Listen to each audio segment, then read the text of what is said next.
Hi guys, welcome back to my channel. Today I'm gonna teach you how to do Japan with your Rubik cube. So take your Rubik cube, let's get started.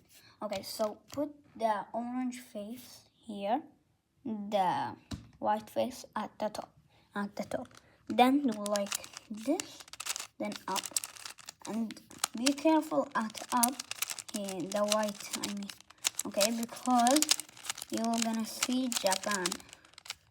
Okay, then if you want to